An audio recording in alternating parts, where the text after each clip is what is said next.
Welcome to the Back to Life podcast, where we explore living well, loving well, and being well.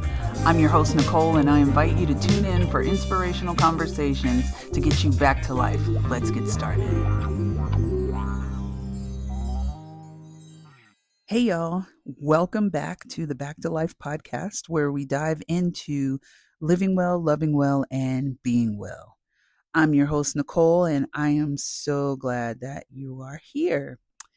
It has been so great having my therapy friends on the podcast, but this time I'm going to go solo. If this is your first time tuning in, you've picked the perfect time because today we're kicking off a brand new series called Imagine Me. So a while back, popular gospel recording artist Kirk Franklin came out with a song called Imagine Me. The first time I heard it, I could relate to the lyrics and they spoke directly to me in such a way, but it gave me hope as well. That song was all about, imagining yourself and seeing yourself differently, well, particularly through God's eyes, and having the hope to live that out. So it inspired me to make this series, which is about how insecurities, low self-esteem, lack of boundaries, and not loving ourselves can actually keep us stuck. And we're going to imagine a different perspective. And best of all, learn to live that out. So let's get comfortable because we're about to go on a journey together to free ourselves from all the baggage that is holding us back. And with that, today we're going to be talking about letting go. That's right. Imagine what it would feel like to stop dragging around all that heavy suitcase of past mistakes, old wounds, and unhealed trauma. Are you ready to lighten your load? Well, let's jump in. So, all right, let's pause for a minute. I want to start by asking you a question. What is something that you've been holding on to? Maybe it's something from the past, like a mistake you made, a relationship that didn't work out, or a hurt that someone caused. Whatever it is, I want you to bring that to mind. No, I'm not trying to traumatize you by bringing things to mind. I just want you to think about this. Have you ever tried to move forward while carrying too much stuff? I'm talking about that moment where you're, juggling the bags, your phone is slipping out of your hand and it feels like you're going to drop everything. That's exactly what it's like when we carry emotional baggage. And we're trying to move forward, but the weight of it all, of all those past hurts and everything, is slowing us down. It's distracting us, and sometimes it's keeping us stuck. If you don't mind, let me share something personal with you. I remember a time when I was carrying around the baggage of feeling like I wasn't enough. I had messed up in a few situations, and instead of forgiving myself, I held on to that guilt and I wore it around like a sweater almost. It's like brokenness became my identity and how I showed up in the world. It's not a good time. And I didn't like myself very much. But here's the truth. Holding on to the past only kept me tangled up in chains. And I hated every moment of that. Think about it. How many times have we been afraid to let go because we become so used to the pain? Pain is familiar. And sometimes the pain feels greater to change than it is to deal with something that's familiar. But in reality, when we let go, we don't forget. We just stop letting it define us. So now let's ponder this together. Letting go is hard, right? I mean, when you've been hurt or wronged, it's easy to think, why should I forgive? Or when you've made a mistake, it can feel like you're forever stuck in the guilt and shame of it all. It kind of gets buried. You get buried underneath it. But here's the thing about forgiveness. Forgiveness starts with a decision, and to walk it out, it's a process. It's also not about the other person. It's about you. It's about setting yourself free. Now, I'm going to say it again for the people in the back. Forgiveness is setting yourself free. You get to decide how to move forward. You may not have had any choice in what happened to you, but you do have a choice in how you move forward. Don't get me wrong. That's a lot. It is easier said than done. But just knowing sometimes that we have a choice to move forward can be freeing. And whether it's forgiving someone else or yourself, it takes courage. And I know that firsthand. There was this one relationship in my life, someone who really, really hurt me. And for years, I let that pain define how I saw myself. I was stuck in this cycle of why did this happen? Like, why me kind of thing. And how could they do that? But the more I held on, the more I let that hurt shape me and my mindset and how I view and showed up in the world. But when I finally decided to forgive, wow, it wasn't about excusing what they did because it was not okay, but it was about reclaiming my own peace of mind. And that is a precious commodity. And forgiving myself for staying in that cycle was just as important because I can be pretty harsh on myself. But sometimes we have to forgive ourselves for holding on longer than we should have. And that's another thing that just we need to release and let go, because we don't need any chains around our hands, necks, anything that's going to keep us from moving. Now, I'm not saying that it's easy, but it definitely is worth it. And forgiveness is powerful because it shifts the focus from the past to what's possible for your future. And that's so important. Forgiveness allows you to say, I'm not going to let this control me anymore. And that, my friends, is complete freedom, because it doesn't define you. It doesn't hold you down. It happened to you, yes, but you can still move forward. It didn't stop you. And that's something that's so important. Okay, so now that we've paused and we've pondered, now let's prepare. So how do we actually let go of the past? And what tools can we use to release those emotional weights? I'm glad you asked. So let's start with one of my favorite tools, journaling.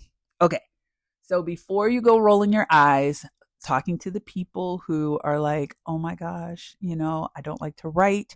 Journaling's not for me. I tried it, blah, blah, blah. I can't tell you how many times writing things down has helped me to release what's been swirling around in my mind. I mean, there's something about getting it out on paper that makes it feel less heavy. We have to get out of our heads sometimes when we are bogged down with emotional baggage. It can live rent free in our heads and just and kind of take over our life. So journaling is one way to kind of release that. And you can see your journal as a container for all of the things that like to sneak into your mind, that like don't want to leave you alone, or just a way to kind of just relieve the pressure in your head, to just kind of say, I'm thinking about all the things all at once. And journaling, it can be a healthy outlet for you to do so. Now, there's different ways to journal. So it's not just about writing dear diary, or dear journal, because I think sometimes that's the mental picture that kind of comes up. But journaling is so much more than that. It can be lists, it can be a brain dump, it can be so many things. It can be artwork. It does not have to be limited to one type or form of journaling. It can be, you can video journal like a vlog. You can do all kinds of things. You can do an audio one. So there are different ways to journal. It just, when we write, we learn the way we think, and we learn what's really going on, in our heads. So if you're holding on to something, I want you to try this. Grab a journal and write a letter, either to yourself or to the person involved. You don't have to send it, so you don't have to worry about that. But putting your thoughts into words can be such a healing process. So try it. Try it differently this time. As if you tried it before and you're like, because it's not limited. There's no rules to it. It's not like you have to write it every day at 5 a.m. or, it's not. Don't worry about that. Just let it be and let it go and go with the flow with it, and let your journal be your container. So another tool that has helped me is therapy. Duh, because I'm a therapist. If you've been holding on to a deep wound or unhealed trauma, talking to a professional can help you unpack this in a healthy way. If, it's like you've been carrying around all this weight on your own, and now someone can help you lift it off of your shoulders. I like to think of it as, for us as therapists, we are walking with the wounded as they recover, as they heal, as they process. And so think about it. You are not alone. If you've been carrying something for so long, I am sure that is heavy, and it gets heavier the more time goes by. But you do not have to do that alone. You have somebody who can walk alongside of you to help you process through it. Because here's the thing, no matter how much we can say, oh, we're good, we can distract it away, we can ignore it, we can do all those things. The key thing is you're going to have to go through it regardless. You have to, in order to heal from it, you have to go through it. That means you have to feel your feelings. I know, not always the most welcome thing, but if you go through it, you'd be surprised what's waiting for you on the other side.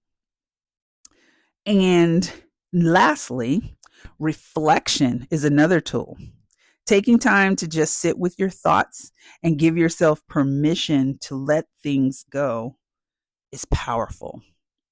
Now, this could look like a quiet meditation or prayer, deep breathing exercises to ground yourself, or even just sitting in silence and allowing yourself to release. Now, I know that could be uncomfortable for some people. So you choose, what works for you. But definitely, like I was saying before, letting go is a process. And choosing, first of all, that decision, choosing to let go, is deeply powerful. So allowing yourself to release can be very healing. But let's be real, it's not a one and done kind of thing. Letting go can be hard. But like I said earlier, it's a process, and that's okay. You don't have to rush it. You just take it one step at a time. And as we close today, I want to invite you into a moment of reflection. I want you to think about one thing that you've been holding on to. It could be a past mistake, an old hurt, or something someone else did to you. Whatever it is, we're going to imagine letting it go. Okay? So get comfortable. Take a deep breath with me. Okay? I want you to breathe in through your nose slowly for a count of 4.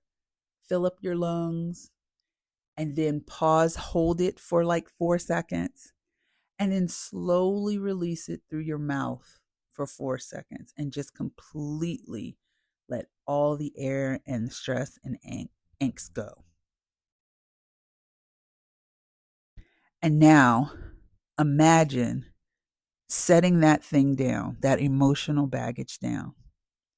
It's been heavy for far too long, and you don't need to carry it anymore. You are allowed to let it go. You don't have to hold on, and you're allowed to move forward. Please know that letting go isn't forgetting, but what it is creating space for something new. New hope, new peace, and new opportunities. And once you clear the emotional clutter, you'll be surprised what awaits you on the other side. Thank you so much for joining me on this journey today. Remember, this is just the beginning. There's so much more ahead of you. And that's it for today, for our episode on the Back to Life podcast. I hope this conversation encouraged you to consider letting go whatever it is that you're still holding on to. If you enjoyed this episode, be sure to subscribe, share it with a friend, and leave a review. Please join me next time as we continue our Imagine Me series. And in the next episode, we're going to be talking about how to confidently say no, because no is a complete sentence, and create those healthy boundaries that protect your peace. So until then, be well, take care, and keep imagining the life you deserve. See you next time. Thank you for tuning in to today's episode. Please subscribe, rate, and leave a review. We'd love to hear your thoughts and stories about this series that we're talking about. You can follow us online at our website or on socials, and information about that is in the show notes. Be well.